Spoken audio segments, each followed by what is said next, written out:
Hello, everyone, and welcome to the Parenting is Easy podcast, where we will discuss the pleasures and the frustrations, the good and the bad, and the rewarding and the troubling aspects of parenting.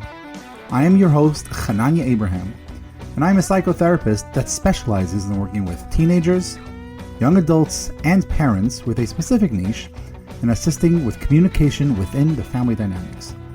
While everyone has their own unique journey and experiences as a parent and as a child, there are many common affiliations and attributes that we can all relate to and share.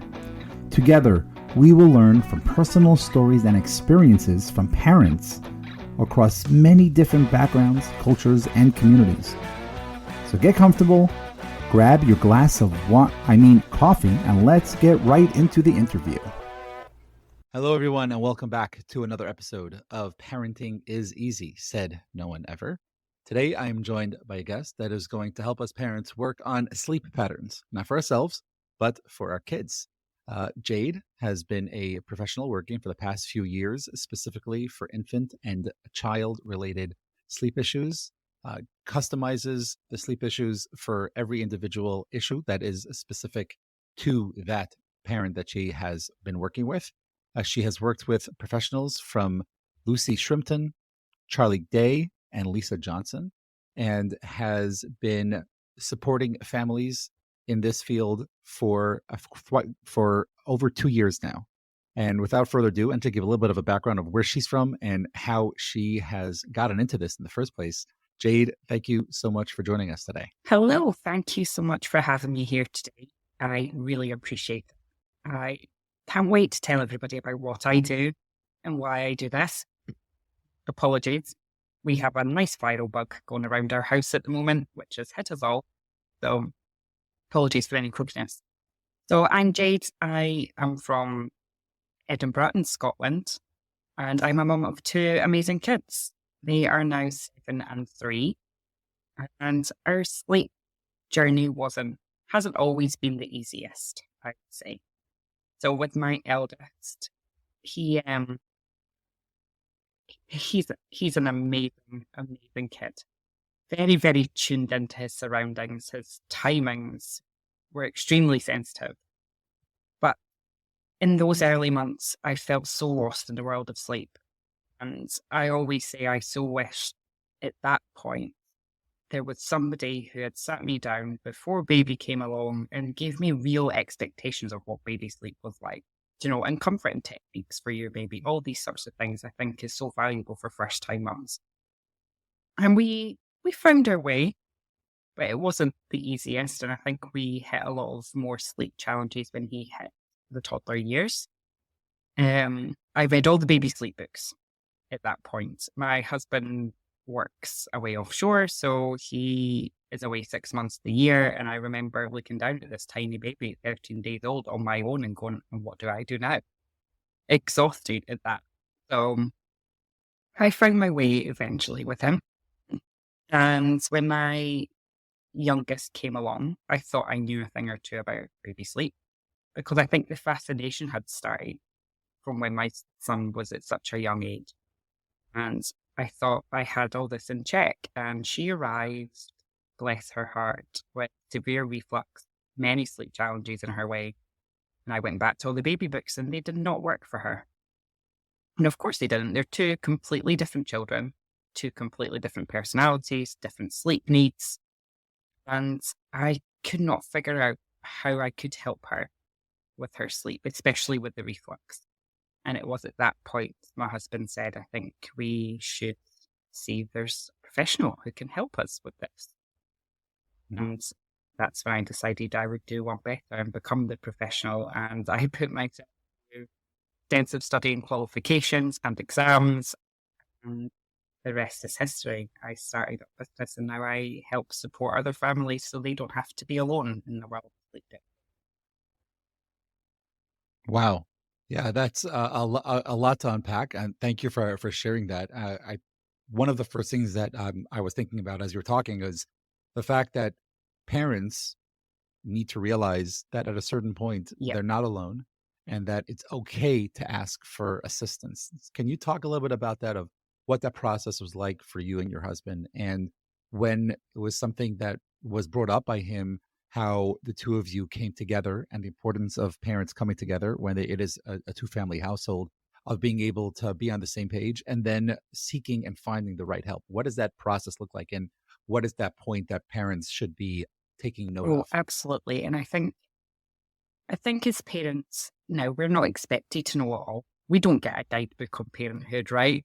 And so there are things that are so hard to navigate, and child sleep is one of them. It is such a minefield, and a lot of it, I think, things like overtiring, right? We wait for sleep cues. We put our babies to sleep because they're rubbing their eyes, as opposed to actually getting them down before they start showing sleepy signs. That's not our instinct as parents. We wait for the sleepy signs, right? We do. Who puts their baby down when they're wide awake? No one does. But actually, a lot of these things are so counterintuitive. And so we're not expected to know it all.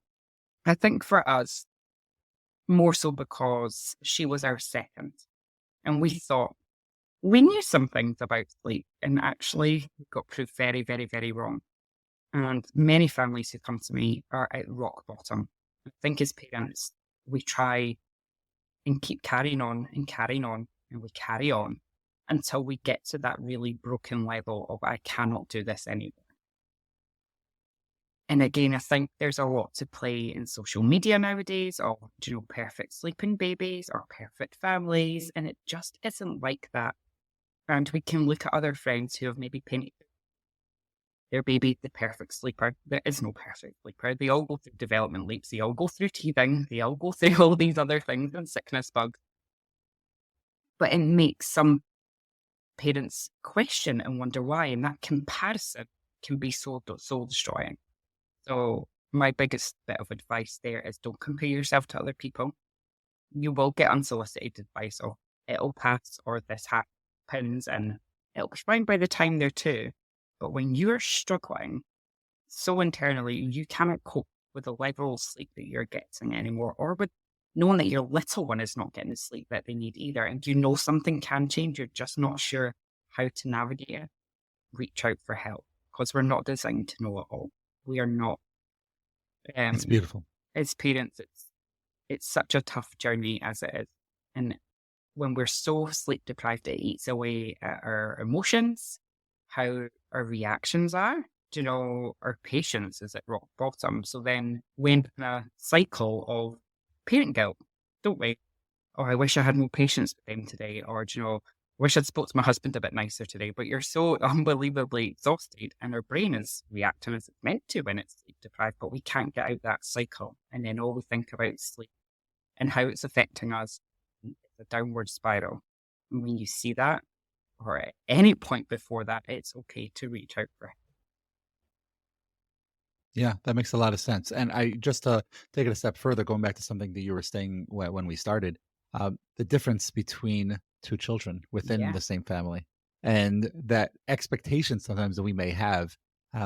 Something at least that I've heard both in my office and amongst family, and even in my own family, of the for oldest child sometimes being a breeze and just being that quote unquote perfect child of sleeping those 12 straight hours and eating properly without making a mess and not being fussy. And when it comes time to the second child, we all of a sudden we're like thrown into this like culture shock of actually being a parent, that we have to Yeah. do things a lot more than we would beforehand. So I'm curious if you could talk a minute about the differences in sleep patterns within the family, and what parents can look out for that would show that there is a difference, and okay, this is something that needs assistance, whether it's with a professional, whether it's finding some book or some a video that can be of help.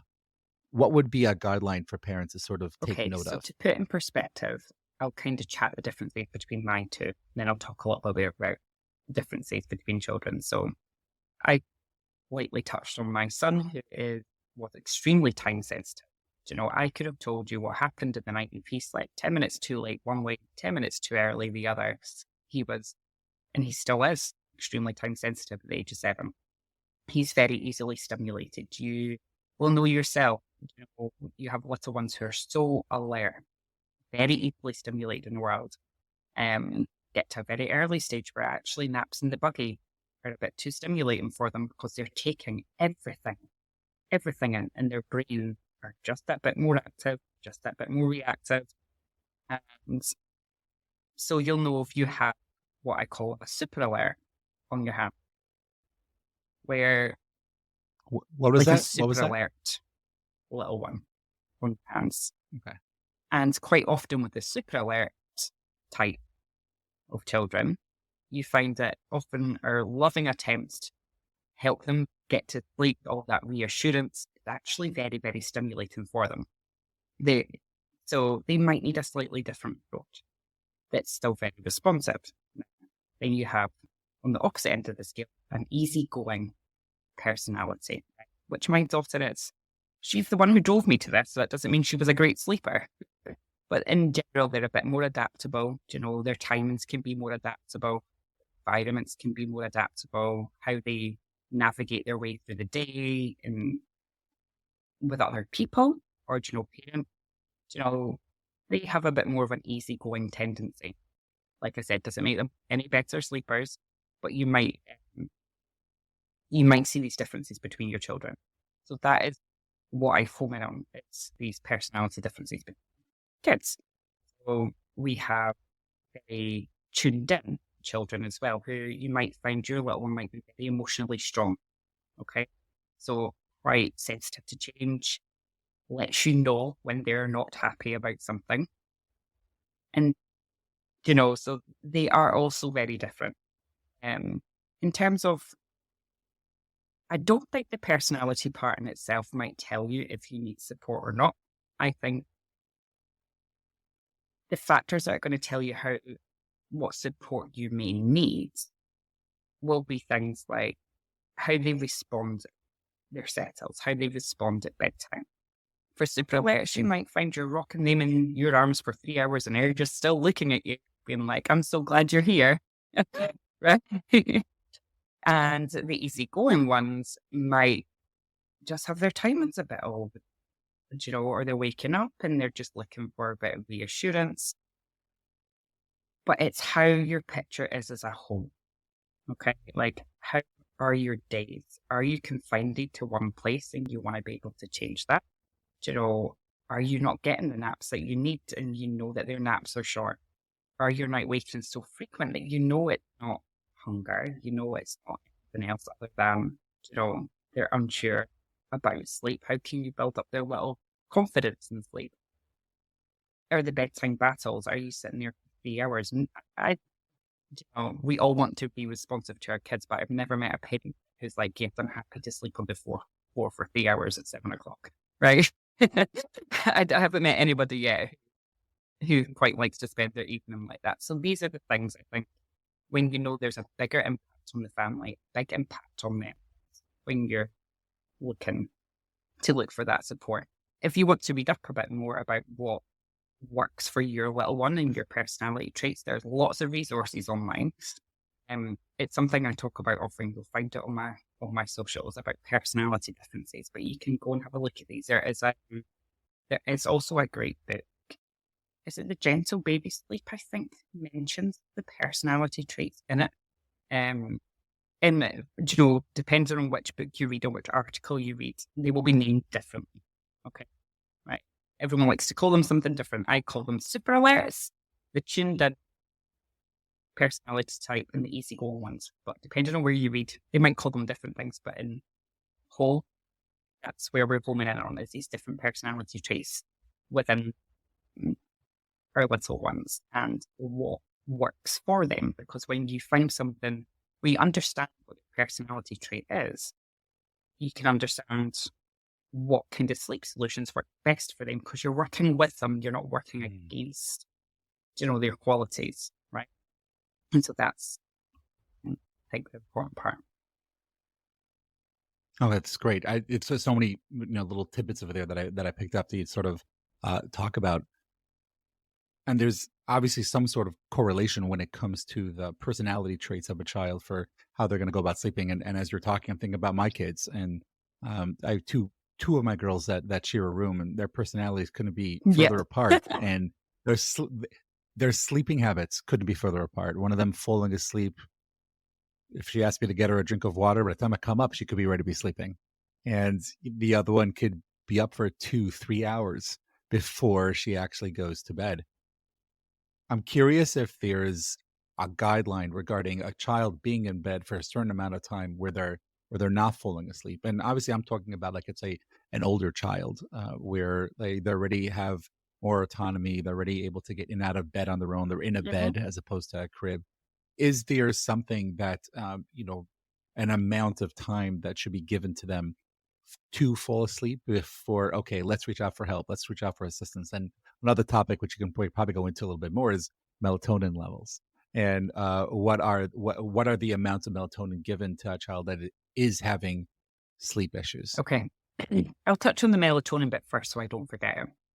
So I find with 99%, and not all, because I know melatonin can be prescribed, depending on a case by case basis.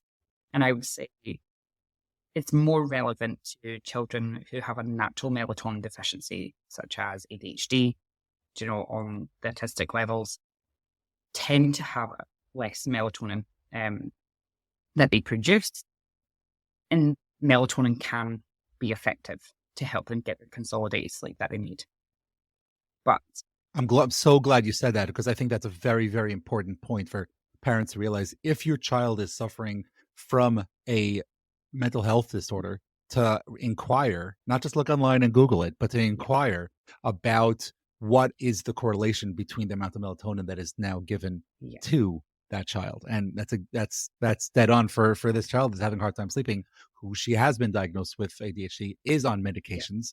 And right now she is up to about 8 or 9 milligrams of melatonin based on what she is going through. And it shows in the morning how hard it is to get her out of bed and have her go Yeah. go to school. But I think there are so many things that come into play. But continue. But I think that's always a very important point that I want people to understand, that what a child is going through internally and mental healthily can be a telltale sign, could be highly correlated for the levels of melatonin, which would then mean a implication of some sort of gummy or chewable that could be beneficial to them. But yeah, continue. I'm No, sorry. that's okay. That's really interesting to know.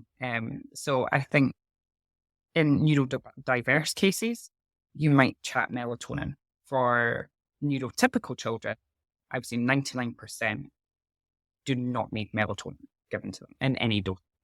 And quite often it is more in behaviors that we change. And I find that 99% of cases, that is the majority of sleep issues, unless, like I said, neurodiverse, actually low melatonin. Otherwise, I'd be 99.999% sure they do not need any melatonin. It is very much about their environments, the behaviors around sleep, and fixing those things will help your child for sleep. So, and I'm a strong believer in it. So, for toddlers especially, I know you mentioned, once they start to get out of bed, and yes, they're boundary pushing, they're going through normal developmental stages of how far can I push that boundary, right? And they are all very tuned into uh, the routine of that. If they find a loophole that they know is going to get them out of bed, they're going to find it, right? And that's the normal toddler behavior. So consistency, it's absolutely key. I think, especially toddler years and above, to be able to, because what they do as toddlers, yeah, they push the boundaries. It's almost like they're designed to push the boundaries, right? But they push the boundaries because it's okay. They won't be happy to get that one more story, or, that one more toilet trip, or whatever they've asked for to push the boundary. Yeah, they'll be happy to get it. The reason why toddlers push boundaries is so that they can see us being true to our word. So when we've got the consistency, the boundaries in place, like healthy boundaries in place, it is just one story. Right? And we've all been there, right? Where they go, one more story, one more story, one more story, one more story. And we go, no, no, no, no. And eventually we came and go, okay, fine, just one more story. Right? We've all done, right? And so what the toddler goes through is that, okay, yes, they're happy to get one more story, but the boundary pushing itself has come from that secure attachment where they want to actually see if we are true to our word. So when we actually hold the boundary in place, it promotes that secure attachment. Okay. And when we're inconsistent with the boundary, yes, they're going to find the loopholes and they're going to know exactly what they can do to procrastinate at bedtime. Because what toddler wants to sleep? Sleep is boring, right? Sleep is boring. And they're going to find a way to be able to push past that. So those healthy boundaries, and it doesn't have to be harsh boundaries, but healthy boundaries are important to keep that in place so that they can see that secure attachment. We are true to our word. They know that they can trust in everything that we're doing and around that bedtime routine because they know exactly what happens every time. So behaviors like that can often be all it takes to completely change your little one's sleep. So It's beautiful, and it makes so much sense. And the thing that comes to mind as you're talking is, I think it's the kid's job to try to push boundaries in a certain way as they're learning about themselves and the ways of life. And I think it's our responsibility to be aware of that. One thing I like saying in my practice is, children are like water. The same way water around your house finds that little crack in the wall and will get into the basement, and it'll find things that can't even be seen, whether it's by a professional eye or the naked eye. Children know the boundaries and they know how to push. And I think it's okay to give in and say that second story, or to say, okay, you could come downstairs and go get that thing that you've never used before that you need so badly before bed. But at the same time, also having a certain structure into place, I think is important. And I think there's so many more things on this specific topic I want to talk about, but I want to go back to even a younger age for a second over here. Are there certain milestones that parents should be looking looking forward to or looking for when it comes to uh, infants and 1 and 2 year olds in the sleeping patterns? okay. So the 4-month leap is a big one. That is where, now I must say, a huge percentage of families that I work with all come to me and go, do you know what? They're actually pretty good sleepers until they hit 4 months. And it all changed, right? And the reason for that is because they go through such a developmental change where their learning to sleep changes. And they're so little as well, so that when they go through this development leap, they're wired to be awake. Same with every development leap, they're wired to be awake in the middle of it. So all our loving attempts of extra feeds and all this other stuff that we try so desperately to get them back to sleep is often in vain because they're programmed to be awake while they're through a couple of weeks development. And then what happens is they come through the 4-month leap and they go, oh, well, I'm still expecting all of these things, and their sleep starts to unravel a little bit.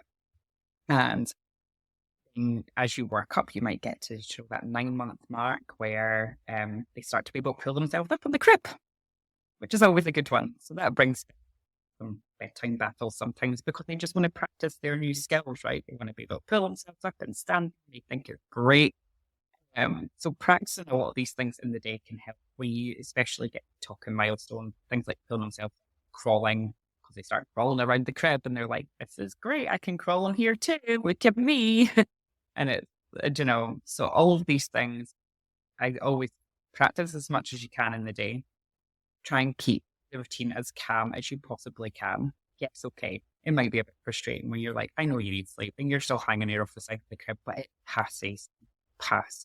Going to do it forever. A couple of weeks, they want to show off their skills, and then they get bored with them because now they're doing it all the time and past the amusement of it, and it does. So there is big milestones to look out for that do heavily affect their sleep. So the main, I think, development leaps, so they'll fall about 4 months, 6 months, 8 months, 10 months, 12 months, 18 months, 2 years, and 3 years, and they do go through worse as they grow, of course, but these are, I think, the bigger ones that you'll see much more significant changes in their sleep. And for many, they go through these leaps and it's like they just don't need to nap anymore. Who needs a nap? I don't need naps for the next 2 weeks. So offer the nap, give them quiet time. Quiet time is better to restore their energy than no nap at all. And 99% of the time, they come straight back to that nap after a couple of weeks. So don't jump it too much and go, oh, they just really don't need this nap anymore. Quite often, they still need that sleep. They're just going through a huge development shift and their brain's in overdrive. They will come back to that nap. Should parents be putting a child in the same spot for that nap time, whether they're going to be napping or not? Because I know there is a correlation between a certain area being set for sleep, whether it's a crib, a bed, or let's say having some sort of mat on the floor that parents might put a kid on for rest time, like some schools Yeah. have. So if a child is going through something where they're not sleeping, they're going through one of those developmental stages, should a parent be putting the child in that same spot even though they're not sleeping, or switch it up for a little bit and then go back to it? I think keeping the consistency would be key because then when they come through the leap, it's easier to see when actually they need that sleep again if you're keeping the same Right. frequency. But in terms of sleep environment as a whole, I think it's very dependent on your little one. If you've got a pretty easy going one who can nap on the go, and we don't produce melatonin today, do we? So it doesn't have to be dark when they're sleeping, but for many it can be a better environment for little ones who are very switched on to alert for their surroundings to fall asleep, too distracted. Yes, a darkened room, very consistent bed space is really good for them. You might have ones who can nap on the go. They'll nap wherever they need to nap, and that's great. For some, it's so easy for them to fall asleep that way. So I think it depends on the little one and what their adaptability is like. Right. And that could be different within the family dynamics as well. Just, also thinking about, you were talking about creating an a environment. So can you talk a little bit about creating that environment for the child? And I want to keep the electronics separate for a second, because I think there's so much more that it's involved around sleep environment than the electronics aspect and where that comes in. So keeping that out, what are things that parents should be doing beforehand to sort of set up a sleeping environment for a child? And maybe it depends on different ages, of changing them into pajamas, giving them a bath, brushing their teeth, and sort of setting things up where we do things a certain way leading up to bedtime, and how much time that should take depending on the child and the ages. Okay. So I think for any child, I always recommend 30 to 40 minutes for your bedtime routine in total. You don't want to drag it out too much. Again, for the really easily stimulated children, you might find that just gives far too much wiggle room for other things to come into play. Their mind starts going again. But you find that that's the case for many. In the early days, baths are great, yes, for soothing newborns, and it's nice and it's calm and it's warm. Once you get to the toddler stage, it becomes really fun. It's not a wind down. I wouldn't put it in your bedtime routine. Personally, other consultants might tell you different. But, and then not saying don't bath your kids every night, right? For some super alert ones, I see them get baths in the morning. For others, I would say do the bath time and separate it from your actual wind down routine. You don't need to keep that in with your wind down, okay? What the most important part is in the last half hour before they go into bed is how rhythmic it is. Okay, are they still getting their feet? And then are you putting a story in there? Is that a song? Is that a baby massage? No matter what age and stage they're at, that last half hour, keep it rhythmic so that they know that the last step of that routine is key. And so they know exactly what's happening every time. So I often say, take the bath right out that equation. That's not in your wind down, right? So that wind down half hour, keep your rhythmic steps for it. And once you get to the toddler years, having visuals of those things can be really effective so that they can say, okay, it's time for us to take our toilet trip. We're going to go to the toilet, we're going to brush our teeth, and it's story time. And then we do this, then I go to sleep. And it's just very structured. And that's the most important part in the lead up to your bedtime.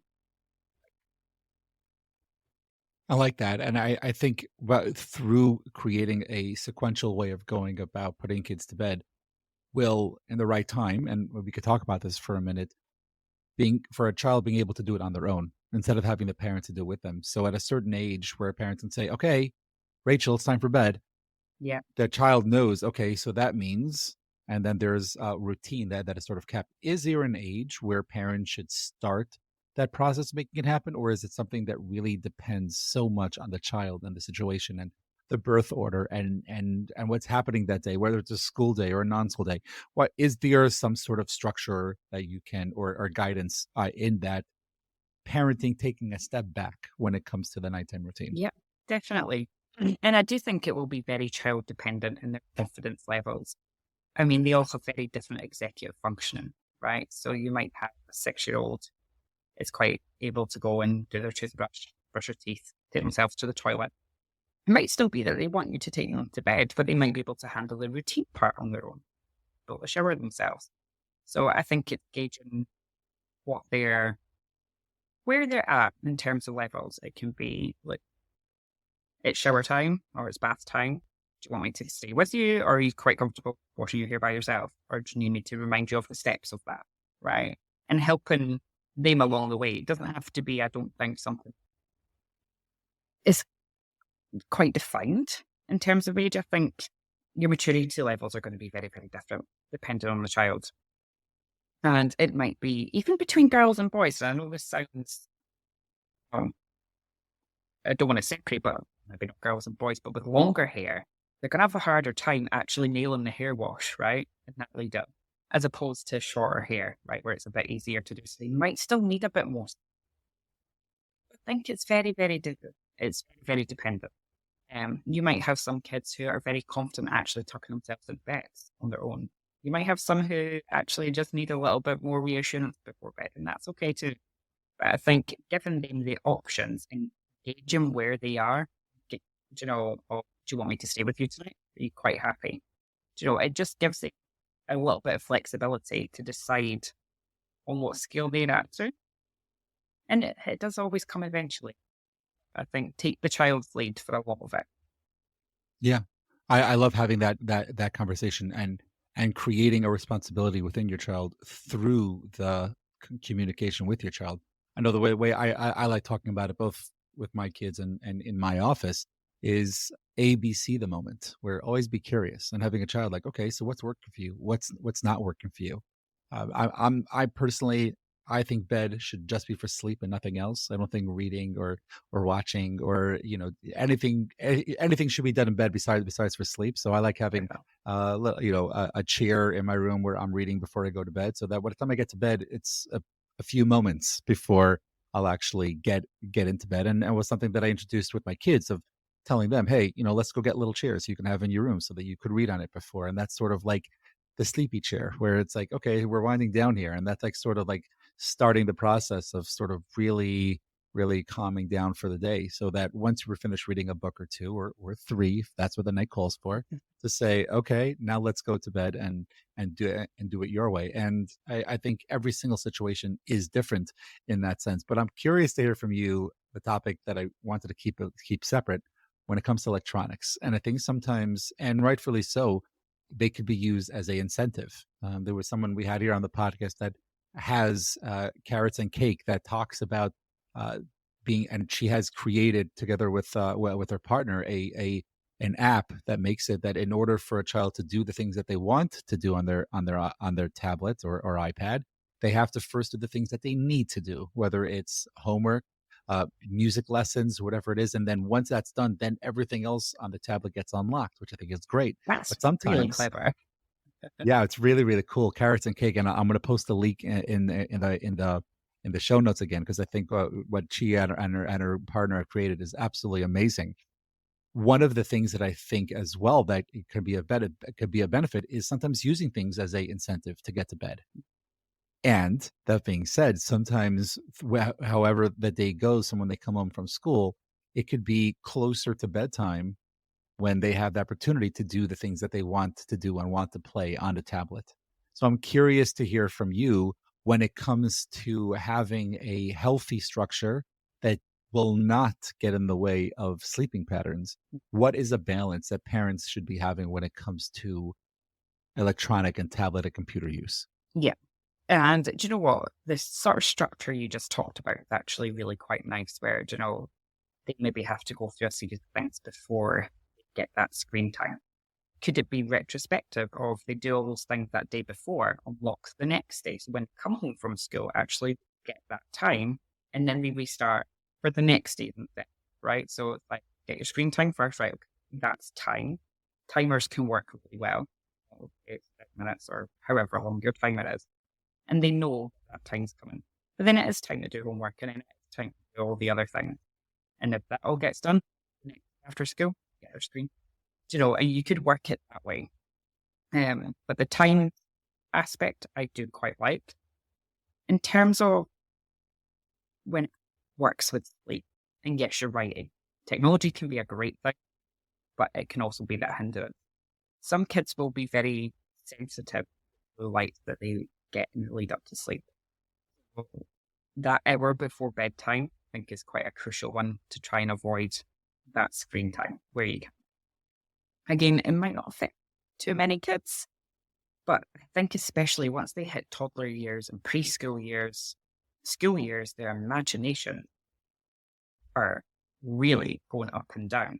The last things that they're watching are actually pretty crucial as well. So the thoughts that they're having as they're winding down before bed, just taking in whatever it is that they're been watching or thinking about, and it actually can play a big part on how their mind wanders, right, as they fall asleep. So I think that's all something to be mindful of. In terms of things that can be a huge benefit. So there's a podcast I recommend to lots of families, which is based here in the UK, but you can get on Spotify, right? It's called Your Floating Beds, and it is meditation, affirmations, all based around a children's theme, and it's fantastic. So my son loves the Pokemon one. They do Christmas ones, Santa ones, but it's all about that breathing and guidance and meditation. So my son's actually going through his ADHD assessments as well. So I always know he has, sometimes he goes through periods where he struggles to shut off busy mind. And so having his device, albeit at the other side of the room, turned upside down so he can't even see it, but on a very sort of low level where he can practice those breathing techniques. And it's got those affirmations around it, but it's in a story that gives him enough focus, enough to keep his brain engaged, but he's also learning those habits of falling asleep with it. So technology can be used in a very beneficial way if you do it right, I think. Right? I love that. I think that goes a very, very long way for us parents when we need that quote unquote break at the end of the day. When we have that structure put into place for our children, it ends up benefiting us as well to have that time off and enjoy that cup of wine at the end of the day. When we're talking about this balance, when it comes to electronics, when it comes to just the overall sleep routine, how are parents supposed to structure the schedules when it comes to, let's say, a school night and let's say a weekend, or let's say a holiday where there is another 10 days where there's not going to be school? And could there be a deviation from the norm when it comes to what the next day is going to be and how that comes to be regarding the sleep schedule? So I think every family does it a little bit different. So personally, I don't deviate much when it comes to school holidays because I know how grumpy my son gets if he doesn't get his sleep, right? And that's not worth it for anybody. So, but however, if we were taking a holiday abroad, yeah, our sleep's going to change. Yeah, he's going to be up later. And yeah, it's a temporary thing. So there's lots of families that do go the other way as well. And I think it's very family dependent how you kind of want to run those things. I think if you're at home, it's the big thing, then you can keep to that routine fairly easy. Even if the timings change, your routine can be kept very similar. Or if you're staying at, friend and family's house, that last 30 minutes can probably be pretty much similar, even if it's in a different sleep space. So I think it's very context dependent on where they are. And yes, in school holidays, screen times might change at that time of day. Things might be a little bit different. But again, it's focusing on what are those boundaries for the school holidays. And I think set the expectation of, well, we're not sitting on our screens all day, every day, right? This is going to be the times where we're going to have a bit of downtime. You can maybe have an hour at lunchtime or an hour in the morning, whatever it is that works for your family, right? And these are the expectations. Otherwise, we're, got free reign the rest of the time. And I think the expectations is one thing. Definitely. I like that. And that makes a lot of sense. So I think one of the biggest debates that I have amongst friends and family is the concept of parents allowing kids to come into their bed and come sleep in their room I'm curious to hear from a professional when it comes to whether it's certain ages or maybe for certain types of instances. I know my opinion, which I gladly share afterwards. But I'm curious: is there a time or a place where a child can or should be allowed to be sleeping in a parent's bed or on the floor in the room? Okay, so now every parent you talk to is going to have a very different opinion about this, right? And I think what I say to families is, if your little one's co-sleeping and everyone's getting the sleep they need and you're happy and they're happy, fine, why change it?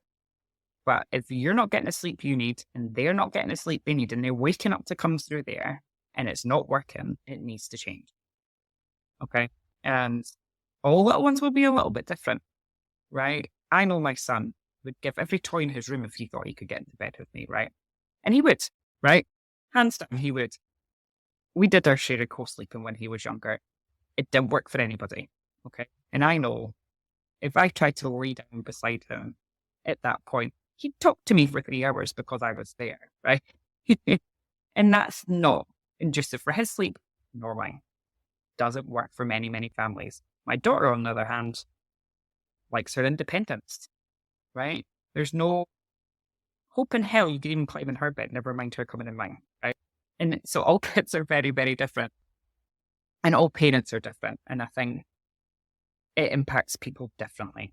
And if your values are quite happy for them to be in there, right, they will come to a stage where actually they become a bit more dependent. How long, I think, are you prepared to go through that to get to that stage? Mm. Do you really get that quality sleep with them in there? Because I don't know any parent who does, because they're so on edge, they're so aware there's another little body in there, right? So if people can say hand on heart that they are sleeping everything they need, the little one's sleeping and they're quite happy with their setup, I'm like, great, you keep your setup. But for many families who come to me now, like, I can't, this isn't sustainable. And I think that's the best word. What's sustainable for you as a family? Not sustainable anymore. It's time for change. 100%. It's- I like that. I know that's something that even when my wife and I were even dating, I made it very clear, like, there's going to be no kids in my bed. It's just not happening.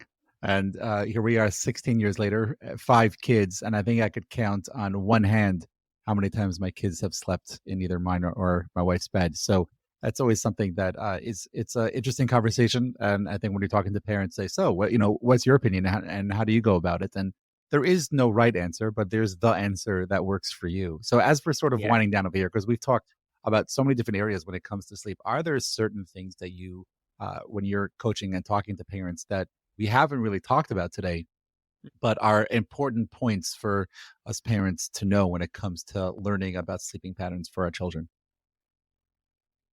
I would keep track, right? Keep track of your child's sleeping patterns. Every day changes from the next. Where's the inconsistencies? Do you find that naps are all over the place because their wake up time's all over the place? Where do you need to bring in the consistency? What's the most important time that works for the family, right? Most people anchor in bedtime because they're like, we want 7 o'clock bedtime and it has to be at 7, right? Then where does the rest of the day fall? What is their sleep pressure like? Some babies have or children have low sleep needs, some have very high sleep needs. What does their day need to look like to make a 7 o'clock bedtime happen? Or is that actually not feasible? What needs to change? I think it's homing in on what the child's needs are in terms of what sleep they need, whatever, and making that work. And keeping track is a great way to track any changes that are coming, development changes, if they're starting to extend their nights, their bedtimes might need to become later. And I think that's a huge thing. We get so fixated on one bedtime. And that doesn't stay the same. They grow, their stamina increases, they can start to last longer hours in between sleep. But yet, get so fixated on this bedtime, and then the bedtime battles start because they're just not ready for it yet. Because they're at that time they're starting to go longer without sleep. So you have to have that flexibility as well. So keeping track can actually really help them. Okay, we can see a pattern. It's been a couple of weeks. Maybe bedtime needs to become later, right? And just keeping on top of things like that, I think, can make a big difference. That's great. I think that makes a lot of sense. Are you saying for parents to be writing it down, to be having like a assessment, like a once a week or once a month to sort of see what the past month has been like? How would you go about? Absolutely. Bit of pen and paper, you get plenty of apps nowadays that really help, but there's nothing wrong with a bit of pen and paper or just having that mindfulness of what is going on with their sleep. Um, but yeah, get a little notepad, where you can track things and see. And it's going to be very different from parent to parent. It could be a Right. parent who's little one's napping 3 times a day and they kind of need to keep on top of when they're dropping as compared to like a 6-year-old who's starting to like bedtime. So your day to day might change depending on the parent. Keeping track of these things can actually be really helpful and mindful of kind of what they're going through and what changes need to happen. Right. Just to bring it back to the way we started, and I think it's an important point to emphasize. You talked about at the beginning the concept of parents being short on sleep, and therefore their day being very different based on their lack of sleep because of what their child's going through. And I think a lot of us parents, a lot of times will be, okay, I have to do what's best for my family. Got to do what's best for my family. So if I need to sleep 1, 2 hours at a time and do that maybe two, maybe three times in a night, that's what I need to do. But then not realizing the whole next day is going to be affected by it. And parents, when we're working on the concept of sleep, it's not just about your child's sleep, but it's about your sleep as well. And I think that's something that was very, very profound that you said, and then for us to be mindful constantly. So as we sort of wind Yeah. down over here, pardon the pun, winding down, but as we talk, end at least the talk for now, I'm curious to hear from you. Has there ever been, that you, if you don't mind sharing, a funny, embarrassing, or hysterical story that you have as a parent? There must be so many. It's not a dull moment in our house. There really isn't. Um, Funny parenting moment. I mean, this week alone's just been a bit overwhelming. Now, I was cooking dinner recently. I was making macaroni and cheese for the kids, and my eldest and my little one were in the living room, and things went quiet, right? And when things go quiet, it's not okay. And so I literally walked the whole 4 meters from my kitchen to my living room, and my daughter and we've had the same craft cupboard since my son was a toddler. And she'd gotten the cupboard and the whole bottle of neon lime green paint across my sofa. And it could have been 30 seconds I'd left her there. Now, I knew exactly what my husband would have said. It was probably one of the bonus times where, thank goodness he's away, working away right now. And I managed to scrub it so much. I actually took all the cushion covers off and put them in the washing machine and then flipped them round. And he never knew. Wow. Never Wow. told. That's amazing. Oh, wow. She got lime green right across the sofa cushions. Oh my gosh. Wow. So you mentioned that podcast before on Spotify. Can you repeat that again? Your floating bed. Your floating bed. Okay, that's something we'll also try to post the show notes in the show notes. I'm curious if there is whether a YouTuber or someone on social media or a book that you would recommend. I know you started off. You did mention a book. I think that was by Sarah Ockwell Smith. Is that the book that you were Yeah, talking about? Right, the that'd Gentle be Sleep great. for calm babies. Is that the book? Is there any other book I, that you would recommend parents to get more guidance in this area? the sleep books are a hard one because there is like something like 8 million baby sleep books out there, right? And how do you know which one's right for your child?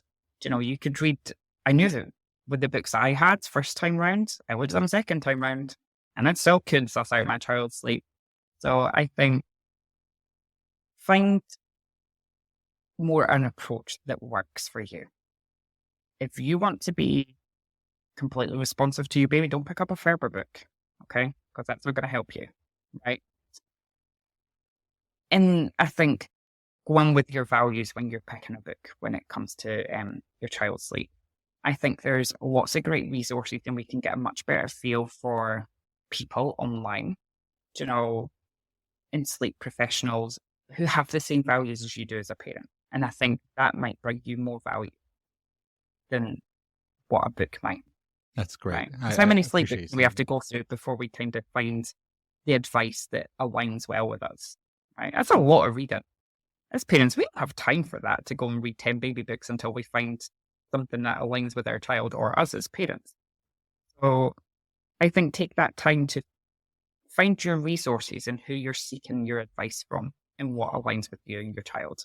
I think that's really important. That's great. That makes perfect sense. And I appreciate you saying that very much. There is no one size fits all when it comes to parenting book, and it doesn't change when it comes to a sleeping book as well. My last question for you Any today, strong Jade. value I have, I don't believe there's a one size fits all. Yeah, 100%. My last question for you, if you can think of a mundane, everyday superpower that you would like to have as a mom, what would that be? That I would like to have as a mom. I don't know how much I finish the day and go, I wish I had more hours in my day. If I could get so much done in like how Flash moves, that frees me up for so much of the rest of the day to go and focus on what needs to be focused on. Love it. Love it. That Sweet. makes a lot of sense. Well, Jade, this has been an absolute pleasure. I gained so much from this conversation. Thank you so much for joining us today.